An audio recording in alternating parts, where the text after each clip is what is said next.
Bien, Verge, internalista encubierto, bla, bla, bla. Quiero hablar de tres cosas. Mente más allá de la cabeza. Dos, la falacia de acoplamiento-constitución. Como les decía, antes de que me diera cuenta que el micrófono no se ha prendido, si no cumplo la promesa de explicar esto, me dicen, hey. Y la ayuda inesperada de Tyler Birch. Estaba cerrada. Pero lo que quisiera, lo que me gustaría haber demostrado, o al menos sugerido fuertemente, es que las posturas 4E deben adoptar una forma de disyuntivismo. Es decir, que una adopción de la mente de este estilo, que voy a caracterizar como 4E, entonces también les debo explicar eso, implica un disyuntivismo, cierto disyuntivismo respecto a los estados mentales. También les tengo que explicar qué es esto de disyuntivismo. ¿Listo? Y la implicación puede que ustedes digan como no, el disyuntivismo es lo peor, entonces abandono el otro, o me encanta el enactivismo, entonces también debería aceptar el disyuntivismo. Vamos a ver para dónde vamos. El plan es el siguiente. Primero voy a caracterizar estas es, como les decía. Luego tratar de cumplir mi segunda promesa, que es explicar la falacia de acoplamiento-constitución. Luego, dónde entra Birch. Y por último, cumplir mi última promesa, que es hablar del disyuntivismo y cómo creo. Esa es la parte que está más cruda. Más. Entonces, como empezando con una caracterización general, como la idea de que la mente es una sustancia inmaterial en el siglo XX como que se abandona claramente y fue firmemente rechazada, y en lugar se establece, se populariza una idea en que la mente vamos a entenderla en términos de representaciones y computaciones sobre ella. Esa idea es muy poderosa y me interesa, es porque lo que estoy llamando 4E rechaza eso. Es una reacción a estas visiones, pero esto no significa concebir a la mente como una sustancia inmaterial. Entonces la pregunta es ¿cómo? ¿Qué vamos a hacer ahí? ¿Qué es la mente según estas posturas? Y aquí empiezan las metáforas, porque justamente parte del trabajo consiste en anclar esto de manera más firme, y podemos empezar con versos de Antonio Machado que nos dan el siguiente espíritu de: caminante, son tus huellas el camino y nada más, caminante no hay camino, se hace camino andar. No hay más que el hacer, y entonces eso de hacer el camino al andar es crucial. Si bien en cada una de las posturas de las que estoy llamando 4E, tienen variaciones de eso. Entonces, ¿qué es esto? ¿Qué son las 4E? Son tendencias recientes en la, y ni tan recientes, ¿no? Pero bueno, que rechazan completa o parcialmente la ortodoxia del siglo XX. Y se suelen agrupar bajo el nombre de 4E, por sus nombres en inglés: extended, embodied, embedded, and active. Y a veces, como les decía, uno quiere enfatizar que también incluye otras cosas, entonces pone una quinta como ecological. La idea es algo que tiene que ver con la mente extendida, incorporada, inmersa en el ambiente y en activa ecológica. Hay variaciones dentro de todas estas, pero ¿qué tienen en común todas estas posiciones? Uno puede empezar a caracterizarlo apelando a eslóganes que resuenan como: no puede haber mente sin cuerpo ni ambiente. Y es importante empezar a matizar esto, porque no es que el modelo tradicional afirme sin más que es posible tener mentes sin cuerpo o sin ambiente. No se trata de eso. Más bien, entender la manera en que se rechaza nos sirve para entender la postura. Entonces, podemos decir que en el modelo tradicional el cuerpo y el ambiente son importantes, pero no su centro. Y esto Susan Hurley lo pone de una manera que me gusta, y es en términos de dónde está la carne. Entonces, la cognición es la carne de la hamburguesa, un sándwich, dice ella. Bueno, ahí está. Y la percepción y la acción son importantes. El contacto con el mundo es importante, pero es el pan. Ustedes se sentirían profundamente desilusionados si les dan nada más dos panes y les dicen que es una hamburguesa, pero mucha gente paga una hamburguesa sin pan. El Corral ha hecho una empresa alrededor de ese tipo de cosas. Esta idea de que la percepción y la acción, si bien son dos formas paradigmáticamente importantes de cómo es que se relaciona con el cuerpo y el ambiente, la mente, no toma en el modelo tradicional un lugar central. Quizás son necesarias, pero, como les decía, no son la carne. No está ahí como lo esencial. Entonces, podemos entender el rechazo del modelo 4E en términos de decir, venga, no, el cuerpo y el ambiente son importantes para la cognición y además es su centro. Ahí está la carne, por favor no me vendan una hamburguesa sin pan. Entonces, ¿qué tienen en común las posiciones 4E? El cuerpo y el ambiente constituyen la mente. No solamente lo vamos a poner en términos de una relación, sino vamos a tratar de especificar el tipo de relación, y el tipo de relación es constitutivo. Entonces, ahí la pregunta razonable es, ¿qué significa esto? ¿De qué estamos hablando cuando estamos hablando de constitución? Y de nuevo aquí apelamos a metáforas porque estamos tratando de avanzar en bordes que son difíciles de avanzar. Y todavía no encuentro un ejemplo mejor que este. Ya van a ver por qué me gusta el ejemplo. Pero entonces podemos empezar con la pregunta de ¿qué aparece en este dibujo? ¿Qué tenemos acá? Un cuchillo con un mango muy largo, una cuchara un poco larga, un poco rara. Y la pregunta no tiene mucho sentido hasta que ya lo vemos en contexto. Decimos, ah, no, mire, es una palanca. Y podemos ahí preguntarnos como, sí, ¿de verdad? Pues vamos a devolvernos y pensar un poquito en la constitución de las palancas. La idea es que esto nos sirva para entender el sentido general en que la mente está constituida. Recuerden que el punto es tratar de dar cuenta del tipo de relación que va más allá de señalar que hay alguna. Entonces, la razón por la cual les decía que este ejemplo me gusta, es porque muchas de estas posiciones en activistas, ecológicas, que hablan de la cognición en su contexto, tienen raíces o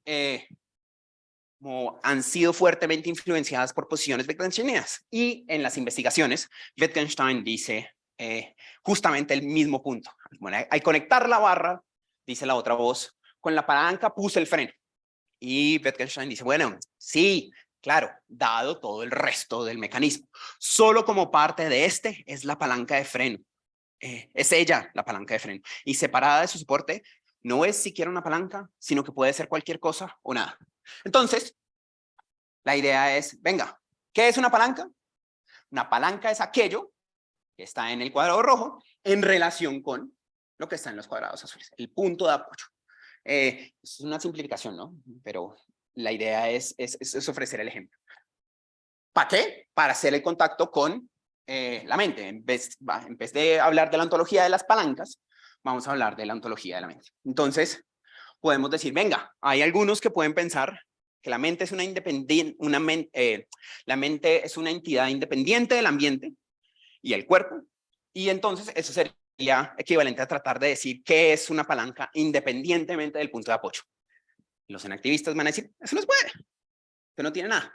Entonces lo que tenemos que hacer es, tiene que pensar la mente como incorporada, inmersa, extendida e inactiva, las 4 E's, que es como pensar que una palanca se debe entender con relación a un punto de apoyo, uno o varios puntos de apoyo. Entonces, ¿qué son las 4E? Entender la mente sin considerar el ambiente que habita, ni el cuerpo, ni el tipo de cuerpo que tiene, es intentar construir una palanca sin un punto de apoyo. Es decir, no se puede. Una palanca es tal que nada puede ser una palanca si no está en relación particular con un punto de apoyo, y una mente es tal que nada puede ser una mente si no está en relación particular con un cuerpo y un ambiente. Y aquí importan las diferencias. Como en las diferentes teorías del 4D radican en cómo es que van a caracterizar las relaciones entre el cuerpo y el ambiente y cómo es que constituyen la mente. No es que se excluyan entre sí, pero cada teoría presenta una forma de entender el tipo de fenómeno mental y cómo está constituido por el mente en la mente. Pero todas están tratando de hacer. No me interesa ver cómo los detalles de esto porque me comí mucho del tiempo inicial, pero para que se hagan una idea, no, depende de cómo es que lo van a entender. Puede ser una realización funcional de los estados mentales en el ambiente, o puede ser la constitución de la mente en la actividad de un cuerpo en el ambiente. Hay variaciones de esto. Pero tenemos una respuesta. Una familia de artículos, libros, una empresa de producción de literatura alrededor de, venga, no se puede hacer eso, no se puede hacer este salto a hablar de constitución porque se está cometiendo una inferencia indebida. Hay una falacia de complemento en constitución, dicen ellos. Entonces, en The Bounds of Cognition, y como les decía, muchos otros artículos, Adams y Aizawa salen al rescate de la ortodoxia y lanzan un ataque al impulso detrás de las 4E. Y es un ataque muy interesante porque es difícil tratar de mirar dónde es que van a rechazarlo sin anclarse, sin meterse mucho en la caracterización. Por eso me quedé inicialmente con este espíritu de tratar de dar cuenta de cuál era el origen principal de la motivación de las 4E. Entonces, ellos dicen, venga, mire, incluso si uno acepta que una mente es tal, que nada puede ser una mente si no está en relación con un cuerpo y un ambiente, es decir, que nada puede ser una palanca si no está en relación con un punto de apoyo, eso no es suficiente para la tesis fuerte. Recuerden que la tesis fuerte era de constitución, no es simplemente alguna relación, sino una relación que vamos a entender en términos de constitución. Y ellos lo que dicen es, eso no es suficiente. Lo que dicen ellos es como el problema básico con todas estas jugadas argumentativas, las de los 4E, es que ninguna de ellas ofrece un argumento plausible para ir de las afirmaciones causales a la afirmación constitutiva de la extensión de la mente por fuera del cerebro. El punto aplica, y eso es importante para ellos, independientemente de qué tipo de concepción de la cognición tengan, que si se trata de cognición humana o cualquier tipo de cognición en general.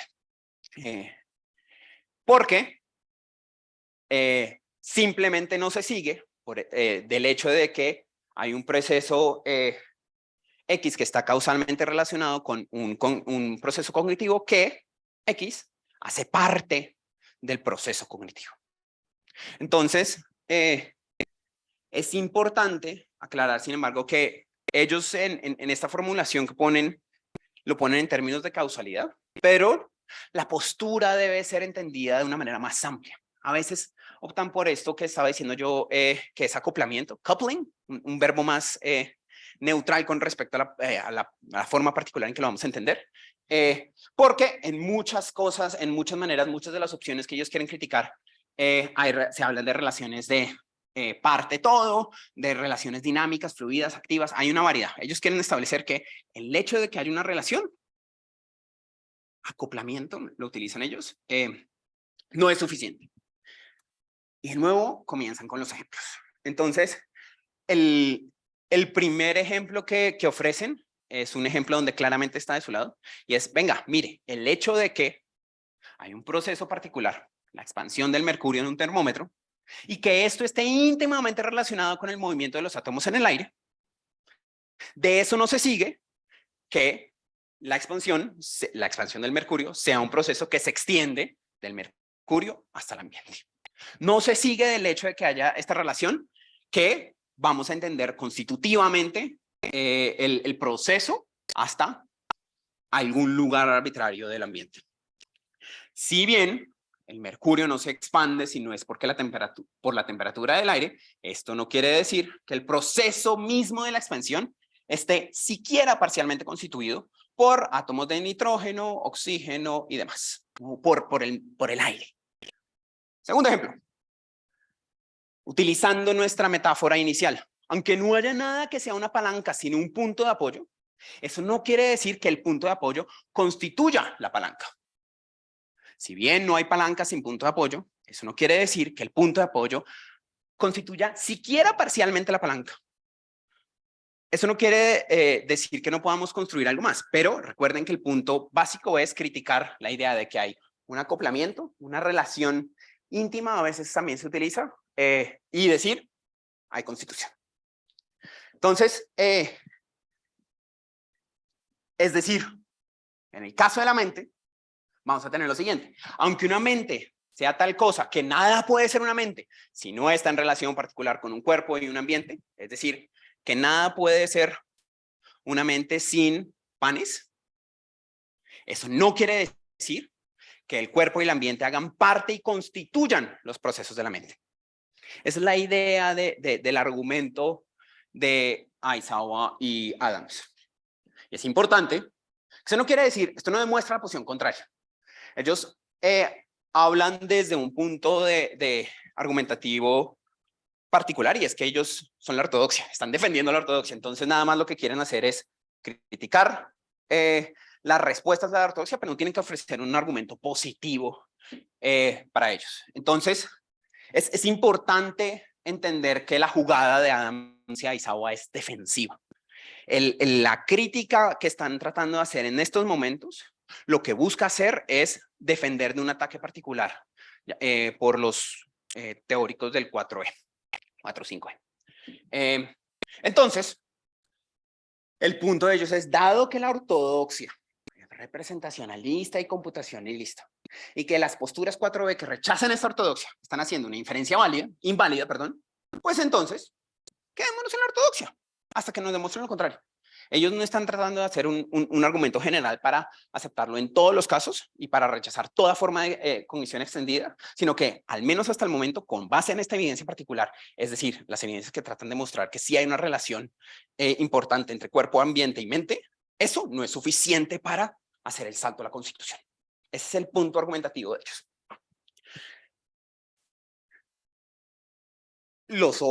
Obviamente los otros reclaman, como venga, no. Justamente el punto de 4E implica que no vamos a aceptar muchas de las maneras en que se está hablando. No sé las maneras en que se habla de ciertos procesos, no son justamente lo que ellos están criticando. Adams y Aizawa dicen, venga, pero pues la ciencia cognitiva, esa entidad absolutamente maravillosa que nadie sabe qué es, pero convenientemente siempre nos da cosas, dice como, miren, nosotros utilizamos representaciones, utilizamos el computacionalismo y ya, aunque ellos también aceptan, no haya una noción absolutamente clara de qué es representacionalismo y qué es computacionalismo, y hay una variedad de cosas, pero sea lo que sea, métamelas ahí, por favor, no me las quite. Si hay algo bueno que tenemos, es eso. Y ellos dicen, no, venga, porque justamente queremos cambiar eso.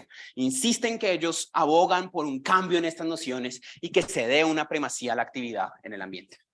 Entonces, la ortodoxia responde que no es claro a qué se refieren por actividad, que no es claro qué es comportamiento y que sin representaciones nada se puede.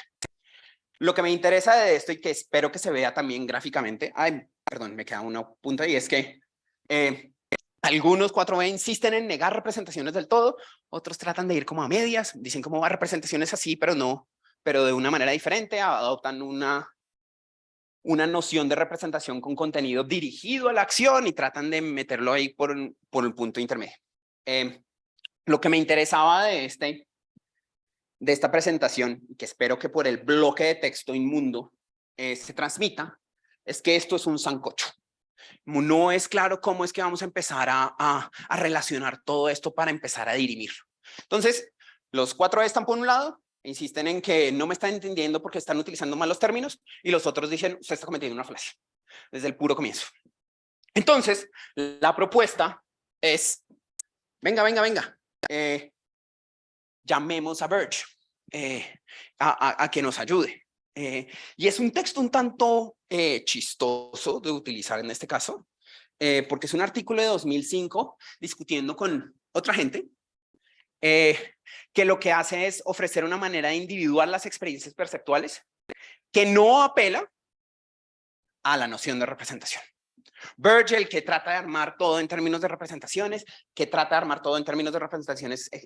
como anti-individualistas, no es un internalista radical, dice como, venga, está bien, vamos a individuar de una manera, comillas, neutral, las experiencias, y vamos a mirar en qué manera lo hacen las ciencias cognitivas, pero sin apelar a la noción de representación. Una de las cosas que me interesa es que si ustedes le creen a Birch con respecto a este punto, que si de verdad estamos haciendo cosas sin la noción de representación. Entonces, dado que muchos de la importancia de las respuestas de las 4E le dan a la percepción y que en muchos casos ahí es donde se ven las cosas, pues me parece que podemos hacer la conexión. Entonces, quiero volcar nuestra atención a la manera particular en que Burge habla de este asunto y lo que él llama el principio de proximalidad, para intentar individuar estados perceptuales sin apelar a representaciones, porque en parte eso es lo que está en discusión entre los activistas y sus oponentes. Insisto, asterisco, al menos sin apelar a ellos de manera explícita. Entonces, aquí está la formulación de Burge en 2005. Entonces, voy a leerla en inglés lentamente y luego la explico en español, porque si intento traducirla en el momento me voy a enredar. Holding constant the antecedent psychological setup of the perceiver. Primer punto, manteniendo constante fíjense, el set psicológico, sea lo que sea que significa eso. Y además, a given type of proximal stimulation over the whole body, una estimulación proximal respecto a la totalidad del cuerpo.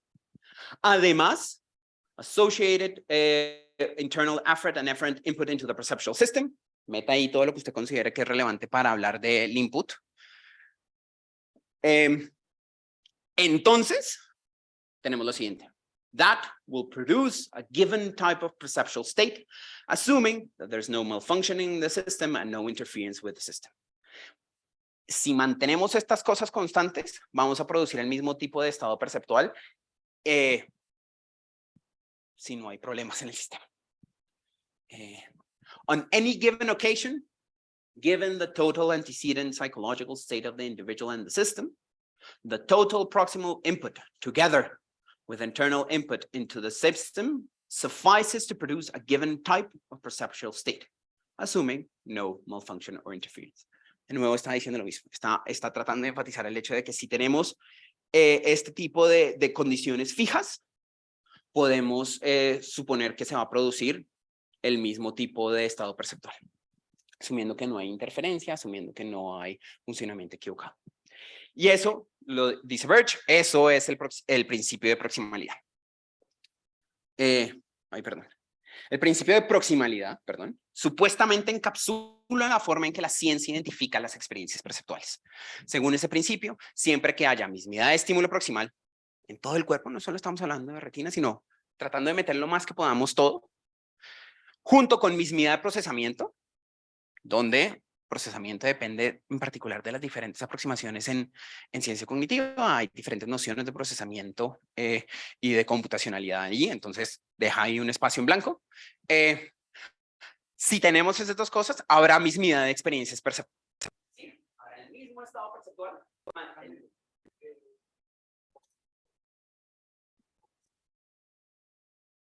Perdón.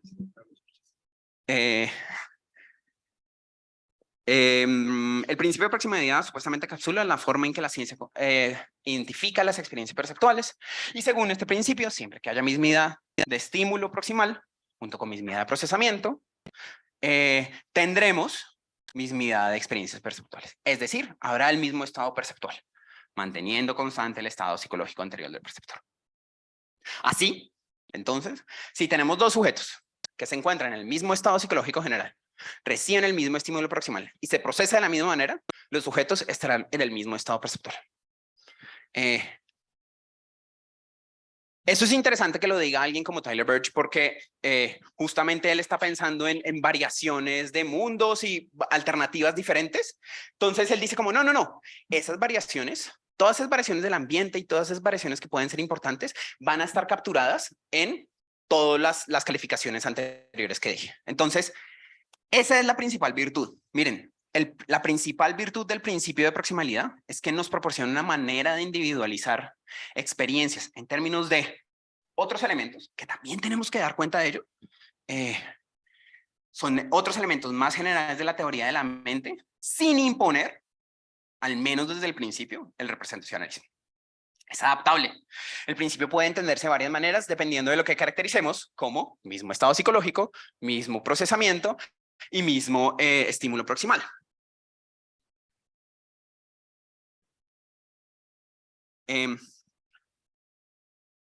¿Cuánto tiempo me queda?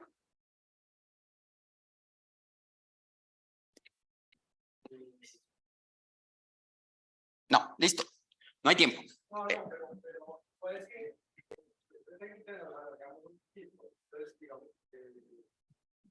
ya estamos sobre el tiempo, pero igual vamos a dar 10 minutos más. Listo, no, pero no, definitivamente no hay tiempo. Entonces me voy a saltar esto. Y esto también. No, sí hay tiempo. Que conste, ¿no? Luego no me pueden afanar.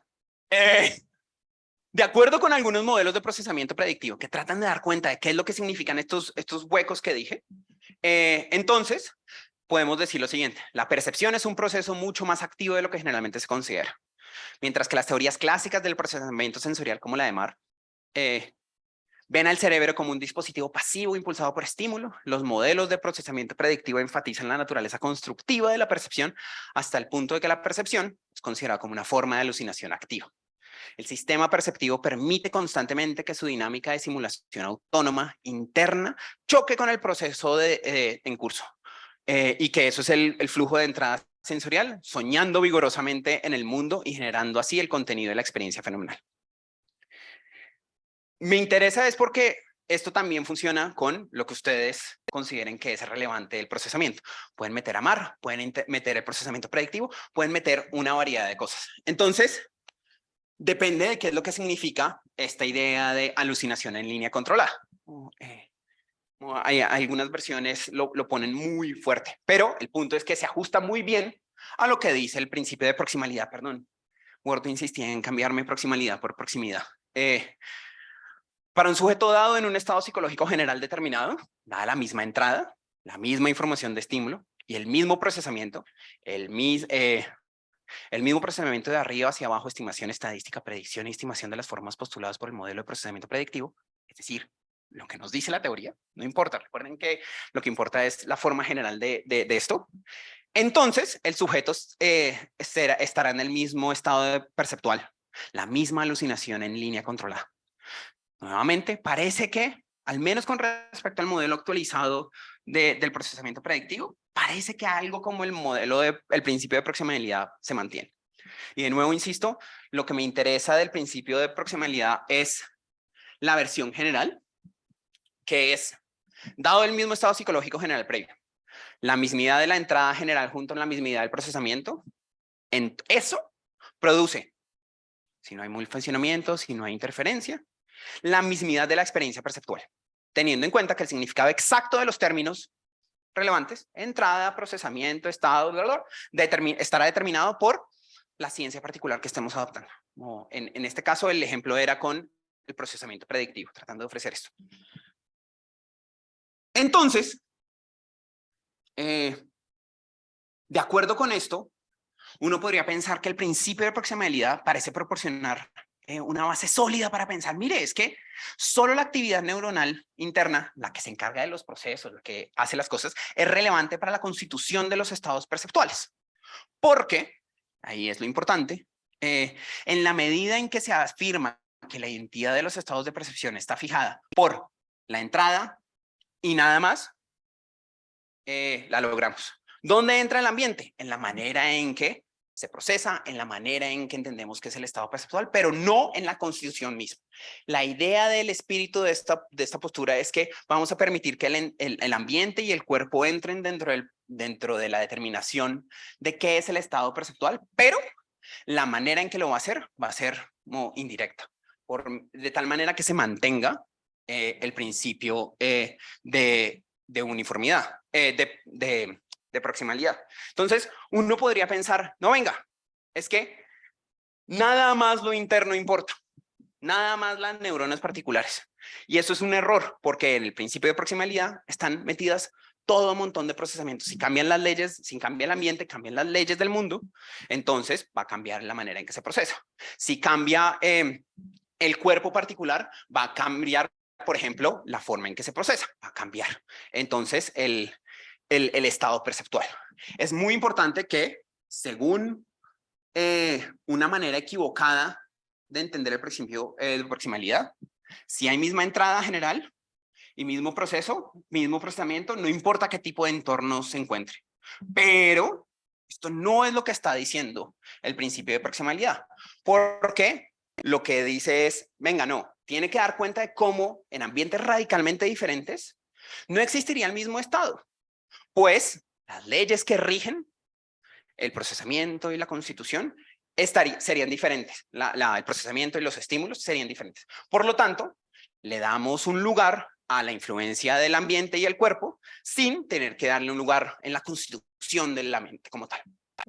Entonces, el punto es que según el principio de proximalidad, el entorno sí tiene un papel en la determinación de la identidad del estado perceptual, solo que no es de constitución. No hay un rol de constitución específico ahí. Entonces, el principio de proximalidad apoya una afirmación más débil. El entorno no es relevante con respecto a la constitución del estado perceptual, sino solo con respecto a las leyes que gobiernan el estímulo y el procesamiento y la individuación de los estados perceptuales, pero no este proceso particular. Toda evidencia que ofrecen los 4E se va para tratar de decir, venga, no, lo que está haciendo es afectando las leyes o afectando el procesamiento o afectando esta instancia particular, pero no en términos de constitución. Y esto nos da una manera de medirle el aceite a las 4E. Porque si decíamos que no hay mente sin cuerpo ni ambiente, lo que decimos es, venga, si podemos entender la manera en que el cuerpo y el ambiente son relevantes en términos de las leyes que rigen el procesamiento, los estímulos o la determinación general del estado perceptual, entonces no tenemos que aceptar que constituyen. Es decir, Adams y Aizawa tienen razón. Si podemos entender la manera en que el cuerpo y el ambiente afectan no la constitución particular, sino, por ejemplo, las leyes, Adams y Aizawa tienen razón.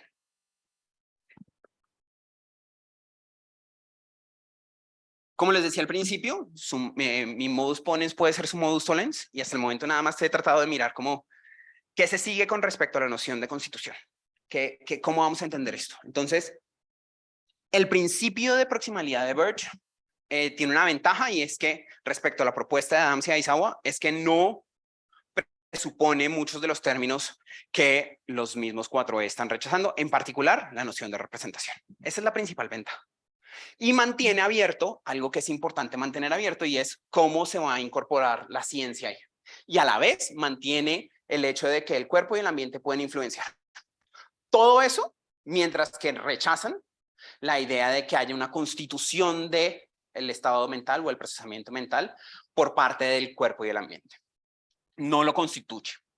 Entonces, lo que me interesa es que si eso es la manera de caracterizar el tipo de objeción que está haciendo Adams e Aizawa y el tipo de caracterización importante de la Constitución, entonces, si rechazamos el principio de proximalidad de Birch, parece que hay una manera de dar cuenta de qué es lo que significa la Constitución. ¿Qué era el problema con Adams y Aizawa?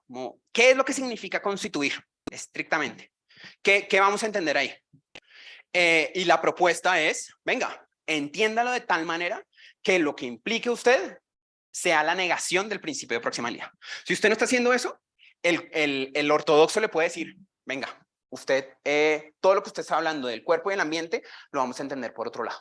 Lo vamos a entender en términos de las leyes que rigen los procesos relevantes generales, el input, el output, lo que sea. Y por eso decía que me interesaba la conexión con el disyuntivismo, porque el contexto particular en que Birch presenta este principio de proximalidad es como una crítica a otra teoría de la percepción. ¿Cuánto tiempo tengo?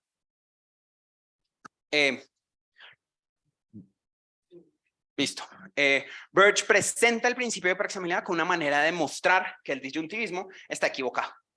Entonces, ¿qué es el disyuntivismo? ¿Se acuerdan que yo les dije que les tenía que responder eso? Eso de pronto no lo cumplo. Pero más o menos, una visión disyuntivista de la percepción y la creencia, que es un nombre horrible y poco informativo, lo que dice es, vamos a ciertos estados y eventos mentales, vamos a dar una caracterización enteramente negativa. Y vamos a decir ¿qué otros son relevantes? Según su punto de vista, la constitución de la percepción y la creencia debe comenzar con la negación de que su naturaleza debería ser la misma en los casos verídicos y los no verídicos. Es decir, en el nivel apropiado de individuación psicológica y epistemológica, no hay nada fundamentalmente común a la creencia verdadera de que el día está soleado, cuando lo está, y a la creencia falsa de que el día está soleado, cuando no lo está. Nada fundamentalmente en términos epistemológicos, cuando estamos hablando de la creencia. En términos de la percepción, en la percepción verídica de un público, no tiene nada en común, en términos psicológicos, con la percepción alucinatoria de un público. Se parecen, pero no hay nada fundamentalmente igual al nivel psicológico. Para eso, otro ejemplo. Un banano de plástico y un banano de los que uno se come después del almuerzo se parecen, pero no comparten una misma naturaleza a nivel biológico. A nivel biológico no, pues la fruta tiene una, la decoración no lo tiene. No hay tal cosa como una caracterización biológica de la fruta, si bien se parezca un montón. Y es el tipo de cosas que el Dujin te dice, eso me gusta para la mente.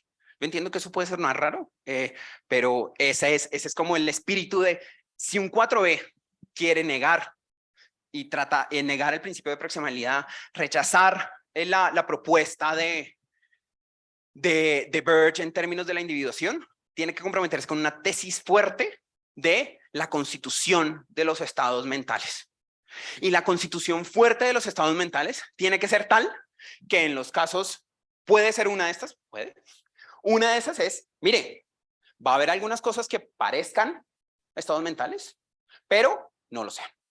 Y entonces, cuando hay algo que parece que es como el mismo tipo de estado mental que no tiene una relación con el cuerpo y con el ambiente, la tesis junguista va a decir, ahí no hay mente, punto. No es que haya una mente diferente, no es que haya ahí no hay.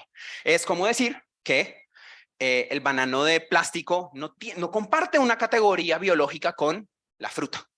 Si bien comparte otras, obviamente también comparte otras. Tiene que haber una explicación común de por qué, por ejemplo, se ven los dos amarillos y como las pepitas, pero a nivel biológico no lo va a ver. En parte porque el otro no tiene una constitución biológica, no hay una naturaleza biológica detrás.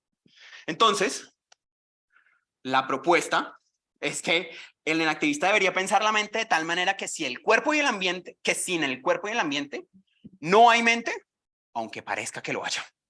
Y la manera de entenderlo debe pasar por este tipo de rechazo al principio de proximalidad que es muy fuerte. Entonces, por eso les decía que mi modus ponens, es decir, lo que yo quiero llegar es que los 4E deberían adoptar una tesis fuerte con respecto a la Constitución. Puede ser su modus tollens. Pueden ustedes decir, no, venga, esta teoría no tiene ningún sentido con respecto a la Constitución, entonces rechacen las 4E. Y como les decía en el quinto post almuerzo, hasta ahí voy. Entonces, preguntas, comentarios, ayuda, se los agradezco mucho. Muchas gracias.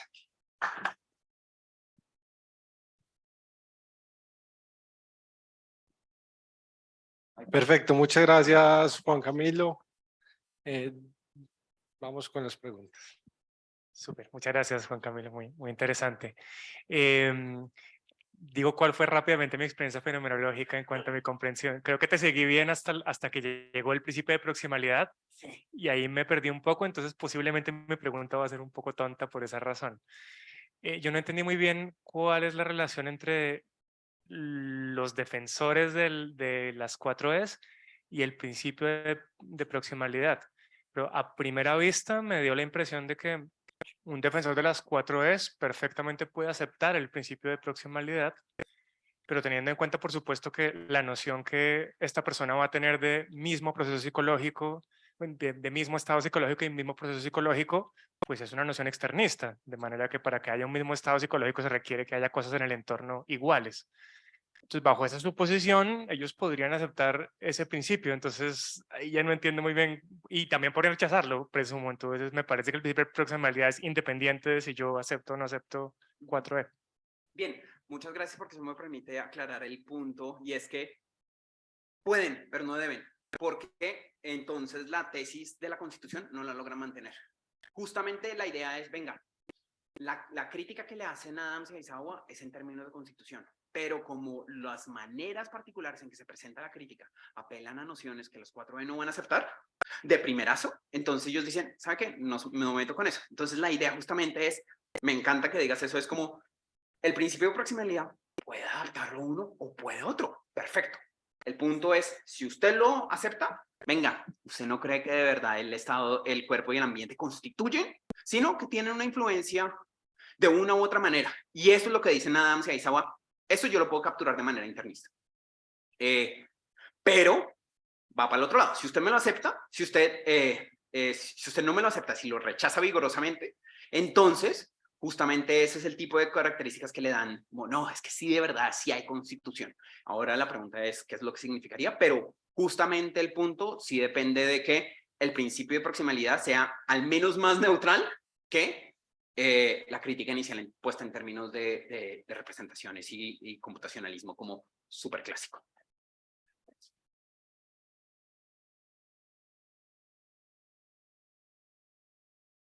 Bueno, gracias, Juan Camilo. Muy interesante la comunicación. Yo quería referirme a lo que usted llama ahí la falacia del acople. Y para presentarle, usted usó un ejemplo. Usted dijo, es como si un termómetro de mercurio se dilata y a continuación yo veo que eso correlaciona causalmente con el movimiento de las moléculas del aire. Es equivocado decir que la dilatación del termómetro está constituida por. Entonces te dice eso, ese es un claro paradigma de falacia del acople. Pero yo no veo ahí falacia alguna. Yo creo que ahí es una caricatura de lo que físicamente está ocurriendo. O sea, en el fondo, si el mercurio se ha dilatado, es porque ganó energía cinética que venía de afuera. Que sean las moléculas de aire o no, eso no importa, pero sí hubo un intercambio de energía cinética y entonces lo que yo tengo que decir es que la dilatación del mercurio es ahí está constituida, hay una expresión de una energía que ya estaba afuera, no son las moléculas, pero sí es energía cinética. Y no se habría podido dilatar de no ser porque causalmente se recibe energía cinética de afuera. Y yo creo que algo parecido está ocurriendo con el asunto allí de lo mental, que todo el quid es ver que hay una palabra que nos sobra, es la palabra mente, la palabra que sobra. Y entonces uno tiende a decir que hay falacia del acople, pero porque uno está tratando de rescatar lo que antes se entendía por mente.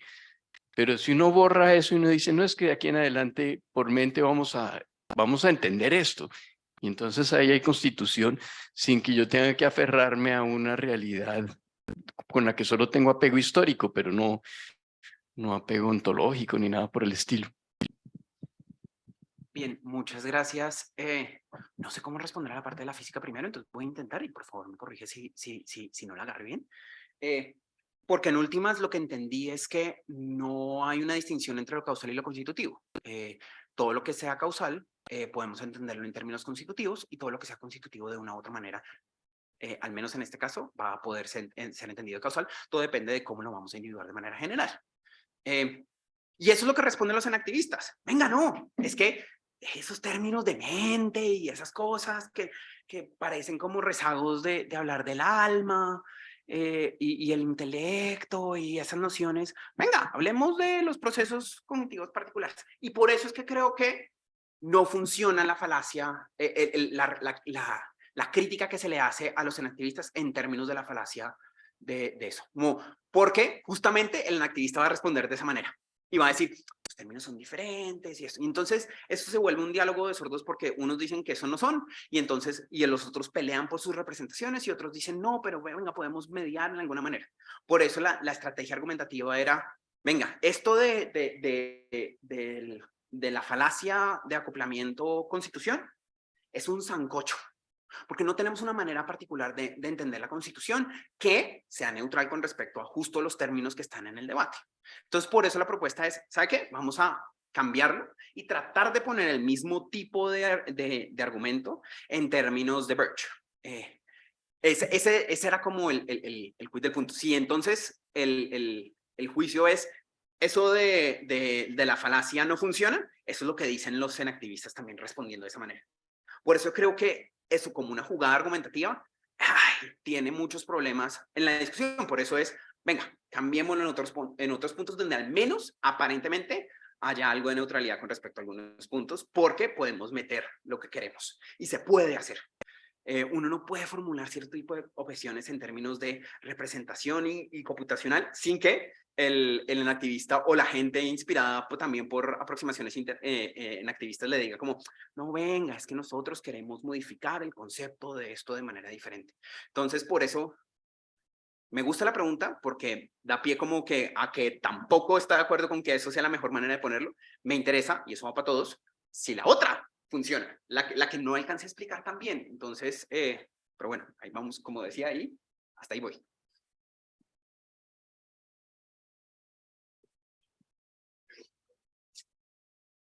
Bueno, gracias Juan Camilo por la charla. Me gustó lo de la expresión de esto es un sancocho. Debería haber sido el título de mi tesis doctoral, ahora que lo pienso. Pero lo traigo a colación por algo. Mi pregunta es si, si como uno de los interlocutores en la dialéctica, la idea de las 4 no incluye cosas demasiado diferentes entre sí. Preciso un poquito en qué estoy pensando.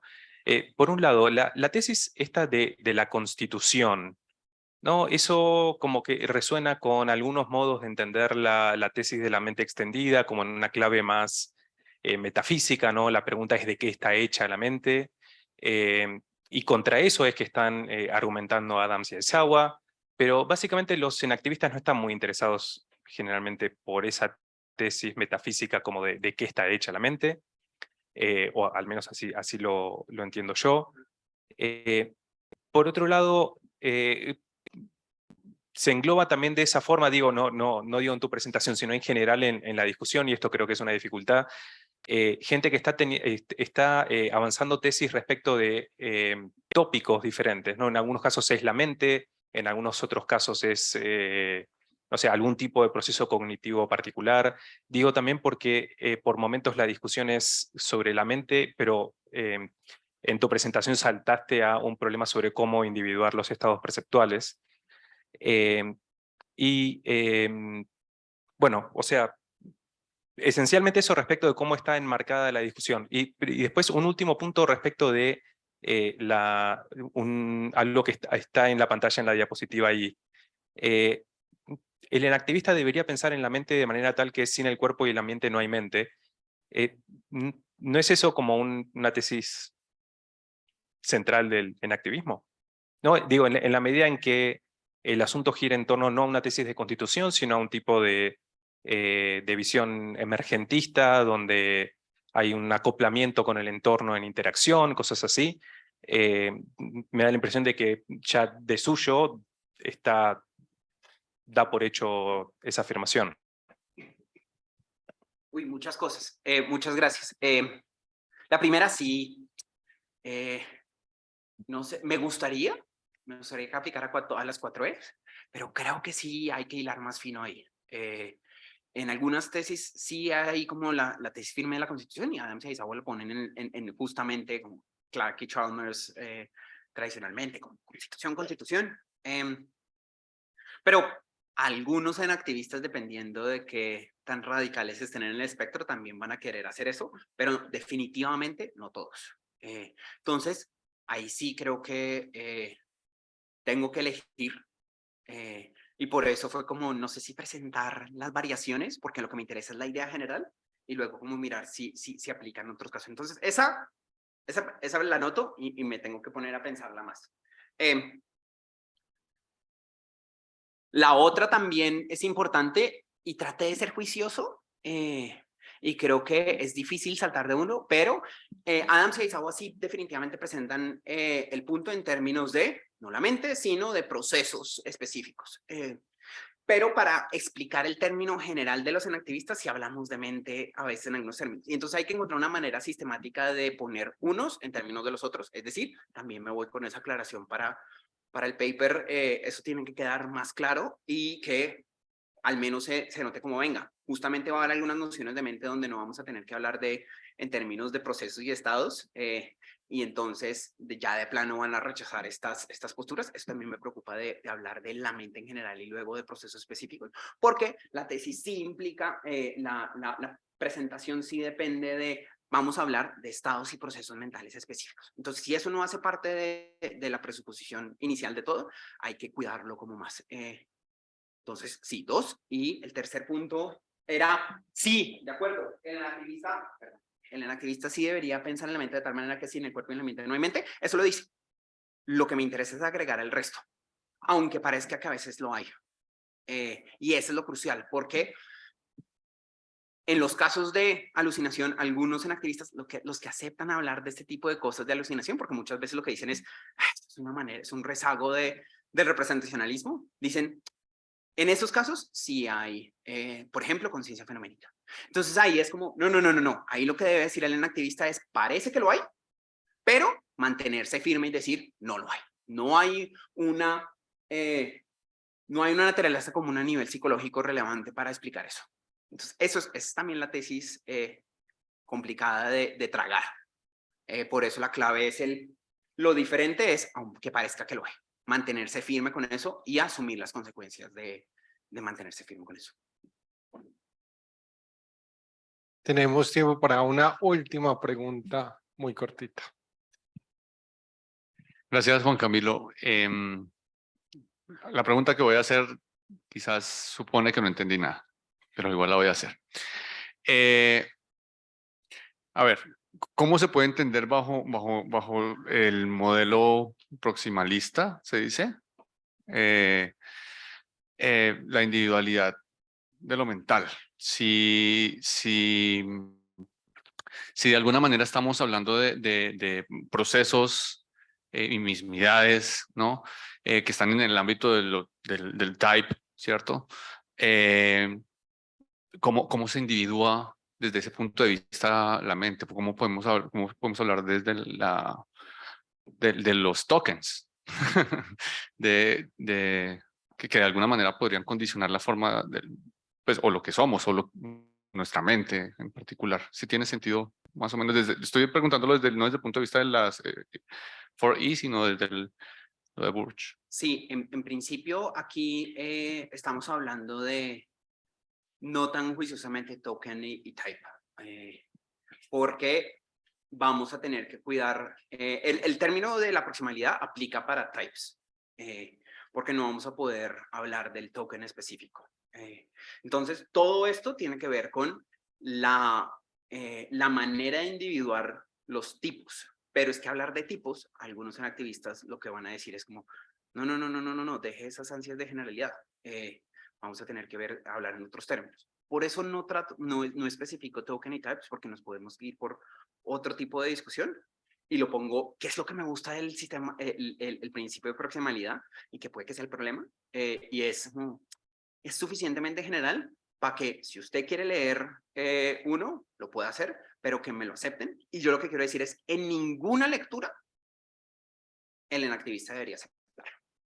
Esa es la clave. Por eso el punto con el que empezamos es como, bueno, algunos lo pueden aceptar. Sí, algunos lo pueden aceptar. No deberían, pero lo pueden aceptar. ¿Esto responde a la pregunta? ¿Cómo se sigue individuando la mente? ¿Cómo se explica la mente individual? No, el objetivo no es ese. Hasta ahí nos metemos. Sí, en ese sentido. Bueno, le agradecemos nuevamente al profesor Juan Camilo Espejo. Muchas gracias por las preguntas. Y le damos la palabra al profesor Alejandro